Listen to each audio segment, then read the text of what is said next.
राम सेतु को बचाने के लिए हमारे पास सिर्फ 3 दिन है। ये है 25 अक्टूबर को रिलीज होने वाली अक्षय कुमार की नई फिल्म राम सेतु का प्लॉट, जिसके चलते रामायण का सबसे बड़ा साक्ष्य राम सेतु एक बार फिर सुर्खियों में है। आज मंडे मेगा स्टोरी में इतिहास, धर्म और विज्ञान के हवाले से जानेंगे राम सेतु की रहस्यमयी कहानी। राम सेतु के बारे में 3 दावे काफी चर्चित हैं।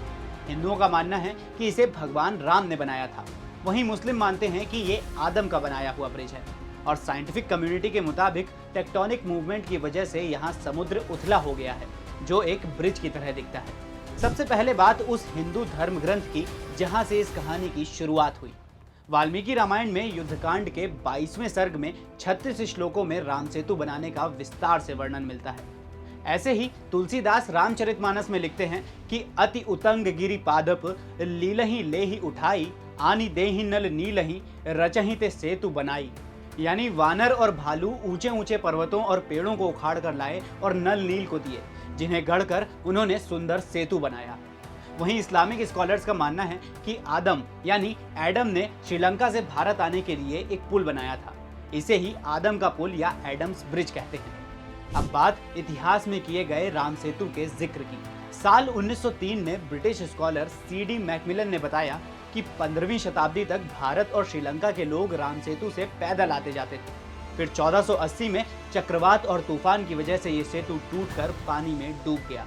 साइंटिफिक पॉइंट ऑफ व्यू से देखें तो राम सेतु प्राकृतिक है या मैन मेड, और ये बना कैसे, इस पर काफी रिसर्च की गई, जिनसे 3 थ्योरीज सामने आई। पहली, प्लेट टेक्टोनिक्स थ्योरी।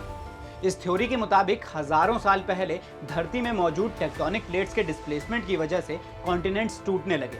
भारत और श्रीलंका वाला हिस्सा टूटकर एक दूसरे के 45 डिग्री एंगल पर एंटी क्लॉकवाइज डायरेक्शन में रुक गया, जिससे धरती की सतह पर उभार आया और ब्रिज नुमा स्ट्रक्चर दिखने लगा।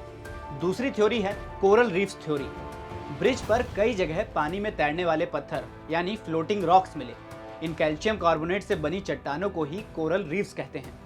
थ्योरी के मुताबिक इन्हीं कोरल रीफ्स में रेत जमा हो जाने से उथले पानी में पुल जैसा स्ट्रक्चर बना होगा। और तीसरी और आखिरी थ्योरी है लॉन्ग शोर करंट और ड्रिफ्ट। राम सेतु के एक तरफ गल्फ ऑफ मन्नार है और दूसरी तरफ पाक बे। दोनों तरफ से आने वाली लहरें अपने साथ कुछ रेत भी ले आती हैं।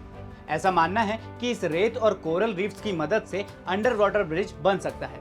अब इतनी सारी धार्मिक मान्यताएं और साइंटिफिक थ्योरीज हों और विवाद न हो, ऐसा तो मुश्किल ही है। साल 2005 में मनमोहन सरकार ने सेतु समुद्रम नाम से एक बड़ी जहाज रानी नहर परियोजना का ऐलान किया था। तब भारतीय जनता पार्टी, हिंदू संगठनों, पर्यावरणविदों और भूवैज्ञानिकों ने इस प्रोजेक्ट का खुलकर विरोध किया। वैज्ञानिकों का मानना था कि इस ब्रिज के नीचे मौजूद टेक्टोनिक प्लेट्स के कमजोर होने की वजह से कोई भी छेड़छाड़ बड़ी प्राकृतिक आपदा ला सकती है। और पर्यावरणविदों ने कहा कि यहाँ 36,000 प्रकार के दुर्लभ समुद्री जीव और प्लांट्स हैं। इस ब्रिज को नष्ट करने से ये इकोसिस्टम खत्म हो जाएगा और मॉनसून साइकिल पर भी इफेक्ट पड़ेगा। वहीं बीजेपी और हिंदू संगठनों ने राम सेतु पर खनन के आरोप लगाए और इसे आस्था पर चोट बताकर विरोध किया। जब इस मुद्दे पर विरोध और धार्मिक भावनाएं भड़कने लगी तो सरकार ने अपना हलफनामा वापस ले लिया। हालांकि अब तक की स्टडीज से ये तय नहीं है कि ये ब्रिज कुदरती है या इसे इंसान ने बनाया है। तो ये थी राम सेतु की रहस्यमयी कहानी के धार्मिक, ऐतिहासिक और वैज्ञानिक साक्ष्य की मंडे मेगा स्टोरी। और भी ऐसे ही वीडियोस के लिए जुड़े रहिए दैनिक भास्कर ऐप के साथ, क्योंकि सच करीब से दिखता है।